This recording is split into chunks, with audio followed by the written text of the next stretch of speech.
Bonjour. Récemment, j'ai vu deux photomontages circuler sur le sujet du jeu de rôle et qui étaient un peu en train de se confronter. Et il faut que je vous en parle. Le premier photomontage qui a circulé est le suivant. Il met en avant un contraste et le fait que le jeu de rôle, même si c'est un loisir comme les autres, dispose d'une certaine profondeur qui peut le rendre parfois complexe à appréhender. Nous allons appeler cette image le photomontage prise de tête. Le deuxième photomontage, que nous allons appeler la vision sympa du jeu de rôle, est arrivé par la suite en réponse à la première image. L'une des images met en avant une dimension exigeante et touffue du jeu de rôle, là où l'autre valorise plutôt le respect de deux valeurs fondamentales qui seraient la clé de toutes les bonnes parties. Avant d'aller plus loin, je tiens à préciser que l'objectif n'est absolument pas de condamner l'une ou l'autre image. Cette confrontation entre les deux photomontages est plutôt un prétexte pour parler du jeu de rôle et de la pratique qui l'entoure. Parce qu'il faut quand même remettre ces images dans leur contexte et rappeler que ce sont des blagues. Mais justement, si ce sont des blagues, cela veut dire qu'elles ont des codes qui touchent des communautés capables de les comprendre. Donc ça veut dire que, qu'elles aient tort ou non, elle démontre une certaine tendance, une certaine vision qu'il va être intéressant de creuser. Déjà, parlons des éléments les plus problématiques. Dans la première image, il y a deux difficultés cachées de l'iceberg qui me semblent assez étranges. Ce sont les critères comme quoi un lieu calme et confortable et la possibilité de régulièrement bloquer un après-midi font partie des contraintes complexes du jeu de rôle. D'accord, ça fait partie des prérequis nécessaires pour faire du jeu de rôle, mais ce n'est pas propre au jeu de rôle en fait. Dès que vous voulez retrouver des personnes à plusieurs, eh bien ces critères-là entrent en jeu, donc ce n'est pas un problème du jeu de rôle, c'est juste la vie normale. Maintenant, nous allons voir les autres éléments qui sont un peu plus ambigus. On va commencer par le point sur la diégèse, c'est-à-dire l'univers de la fiction. Il est présenté comme si cela supposait de devoir engloutir des pages et des pages de contenu, mais ça dépend du jeu de rôle auquel vous allez jouer. S'il fait effectivement 300 pages et qu'il est absolument vital de toutes les connaître sur le bout des doigts pour réussir à jouer, là oui, c'est une vraie contrainte. Connaître et comprendre la diégèse de tout un univers, c'est une phrase qui fait peur, parce que ça suppose qu'on va devoir engloutir une quantité astronomique d'informations pour raconter la moindre histoire. Sauf que ce n'est pas vrai. Lorsqu'on raconte une œuvre de fiction, c'est un petit bout, c'est un coup de projecteur sur un bout du monde, mais on n'a pas besoin de connaître tout le monde en entier pour que cette histoire se fasse et pour qu'elle tienne la route. Si la diégèse était si compliquée que ça à maîtriser, on ne pourrait même pas comprendre un conte de fées. Alors qu'un conte de fées, eh bien, ça nous parle d'un univers qui est magique souvent, avec des dimensions surnaturelles, des choses qu'on ne comprend pas, qu'on ne maîtrise pas si ça venait dans notre vrai monde. Pourtant, il n'y a aucun problème à capter ça. Tout simplement parce que ce qui compte, c'est l'histoire, la manière avec laquelle elle est menée, et chaque élément de l'univers qui est introduit dispose d'une règle, dispose d'un code que l'on comprend, qu'on assimile rapidement, et à partir de là, on n'a plus besoin d'en parler. La diégèse n'est un problème qu'à partir du moment où elle est automatiquement assimilée à un besoin de connaissances astronomiques.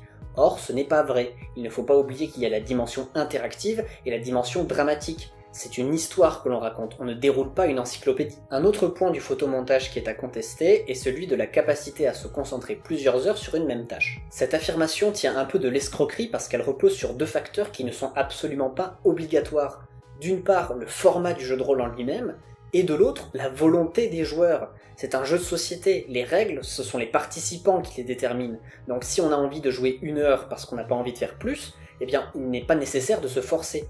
De même, le format d'un jeu de rôle peut être extrêmement long, mais d'autres peuvent se finir en 1/2 heure. Et en plus, il y a d'autres activités qui peuvent des fois demander plusieurs heures de concentration. Faire la cuisine, peindre ou jouer aux jeux vidéo selon sa volonté, c'est la même chose. Donc ça veut dire qu'en plus de ça, c'est encore une contrainte qui n'est pas spécifiquement propre au jeu de rôle. Pour le point sur la culture générale conséquente, je ne vois pas trop ce qu'il a à faire là, dans la mesure où c'est un plus utile, ça c'est certain, mais absolument pas une nécessité qui empêcherait de faire des parties si on ne le maîtrise pas. Une culture générale conséquente, ça peut être utile s'il est nécessaire de représenter de manière extrêmement réaliste des détails, si on a envie de travailler ces descriptions, par exemple en racontant le travail d'un forgeron comme le ferait un véritable forgeron. Mais ça dépend des besoins de la table et du parti pris du jeu de rôle. En plus, si le jeu de rôle auquel on joue possède déjà une structure de base avec des histoires à suivre et des repères géographiques, politiques, etc., eh bien il n'y a plus qu'à suivre le livret de règles.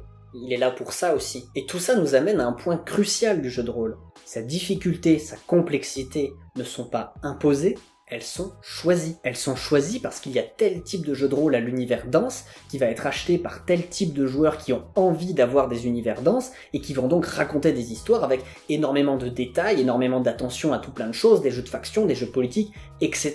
Ceci doit sans doute faire écho aux origines du jeu de rôle en lui-même qui était au départ inspiré de wargames.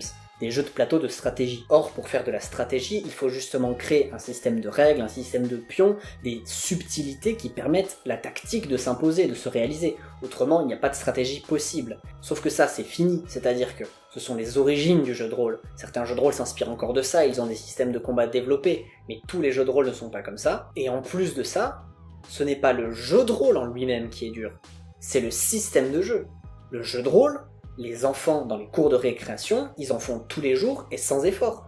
Oui, je suis un tel, et toi tu es un tel, et puis on va combattre le méchant, etc.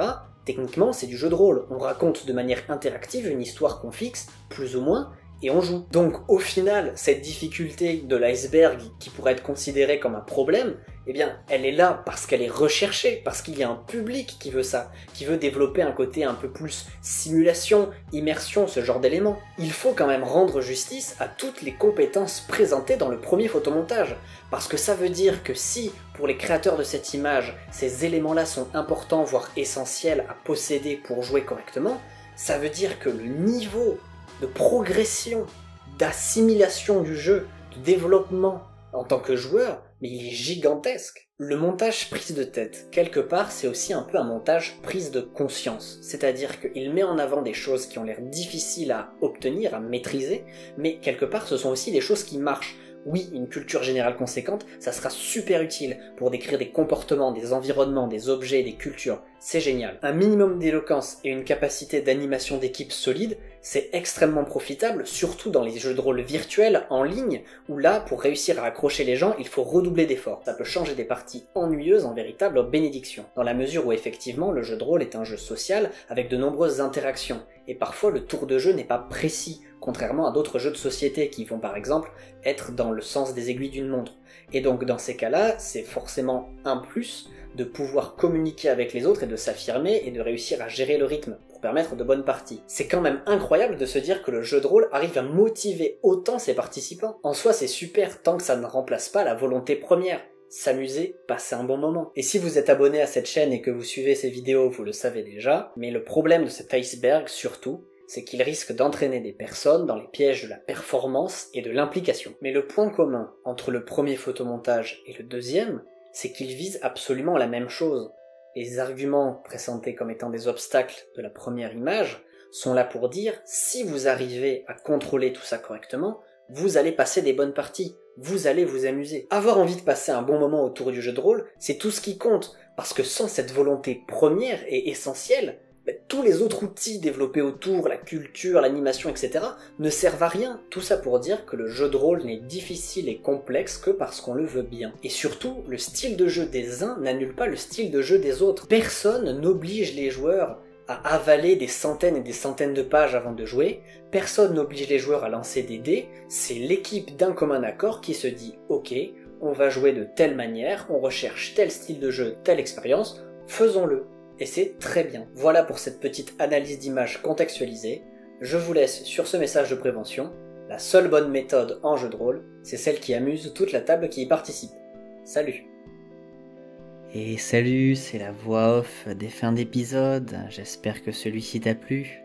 Si mon contenu t'intéresse, n'hésite pas à t'abonner et à mettre un pouce vers le haut, et surtout aussi à parler autour de toi de l'émission pour que ça rende service à encore plus de personnes. Je t'invite également à laisser un commentaire histoire de discuter ou de donner tout simplement ton avis, et je te dis à une prochaine fois.